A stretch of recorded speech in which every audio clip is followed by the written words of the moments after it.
So welcome back to another extra channel video. Nike Vaporfly 4 full first workout today. I'll take you through the workout, how I feel, how the shoes feel. I'm just on the warm up at the moment, grabbing a little bit of shade. It is very hot today, so I'm not expecting any particularly rapid paces. I'll just try and lock into effort and try and tune in to see how the shoes feel. It definitely feels like I've got a super shoe on my foot.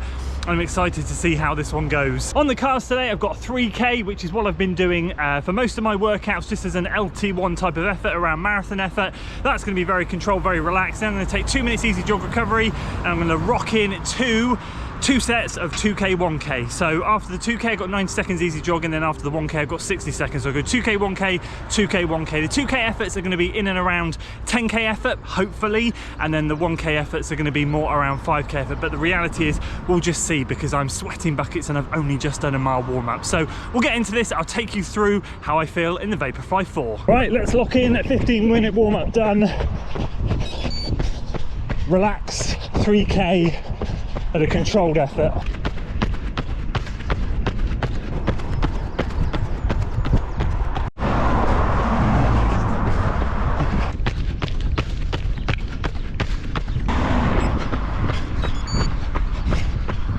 There we go, 6:09 per mile for that first one. I've got to be honest with you though, even though I still dropped the pace and effort back, I just flicked to have a look at my heart rate in the last 400 meters there, and it was well into the 160s, and normally it should be in the 150s, so I'm gonna have to be a bit careful here.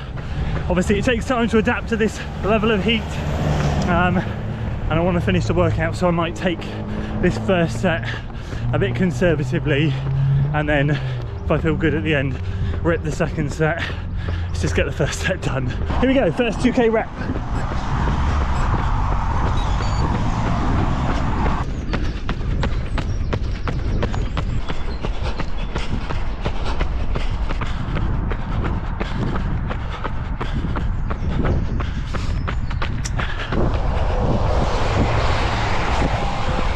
Okay, 5:34 per mile for that. Decent. I was expecting to pull that back into the 540s, but yeah, plenty of time for it to come back and bite us. 1K rep.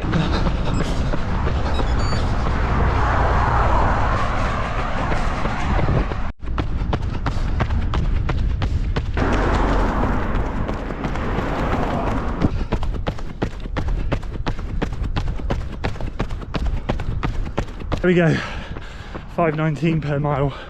That was about a 3:18, 3:19. So that's the progression I'm after. It's just a lot slower than what I usually do. Oh God, the heat.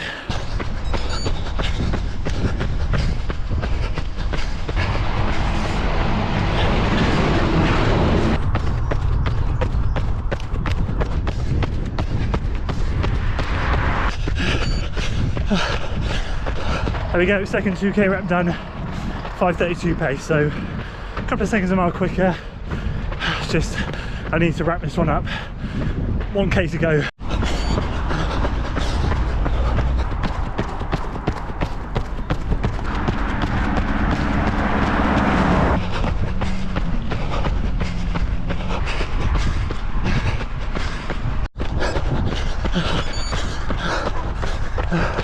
There we go, last K rep wrapped up, 5:17 per mile. Oh, that was hard. So there we go, workout done, seeking out the shade right now. Yeah, I think if you'd have asked me 2 weeks ago, if you'd have put the paces that I ran today on paper and said this is what you're going to do in the workout, I'd have gone, oh, someone's having a bad day. But getting out the door this morning, honestly, I think it ended up being a really good effort. I thought I was going to crumble, especially in that first 3K rep when I saw the heart rate as high as it was. I did not, and refused to look at the heart rate thereafter because I knew it would just play mind games with me. So I just went by effort. I'll have a look at the stats when I get back, but yeah, to be fair, overall a really decent effort. Let's talk shoes though, because that's what this video is all about. How did I find them? Well, I think I need to give them another couple of runs to make a more sort of firm decision. They're not particularly the liveliest at the first marathon effort that I did. They just felt like a a decent trainer. I think the Evo SL actually felt better at marathon effort than this does. It comes alive when you go faster.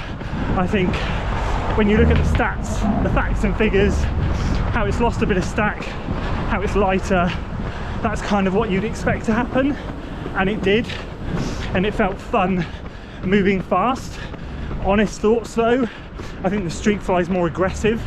I definitely feel like the Streak Fly puts me on my toes more than this. This is good, and I think from my first initial run I'm already going to enjoy it, and I know I'm going to enjoy it a lot. It's just whether it is a session shoe or a race shoe. It will get a race, no doubt it will get a race, but yeah, early thoughts, good, bordering great, but certainly nothing world beating. I think the safer option for me racing next week out of this and the Streak Fly would be this shoe, just because it feels a bit more natural to me. But excitement wise, the Streak Fly ticks that box, so I'm just going to see how I feel closer to the time. But the next thing I want to do, I want to break my rule. I'm going to get 2 runs in a carbon plate shoe done this week. I'm going to take it on a long run test this weekend, because the downfall of the Vaporfly 3 was that the longer I found I spent time in it, the mushier and flatter it felt, and I want to see if this is better, if it does the same. So I'll aim to get 14 to 16 miles done in this thing on the weekend, and I will feedback, I'll report back. So again, that's it for another extra channel video, guys. Hope you enjoyed it. I'll see you on the next one.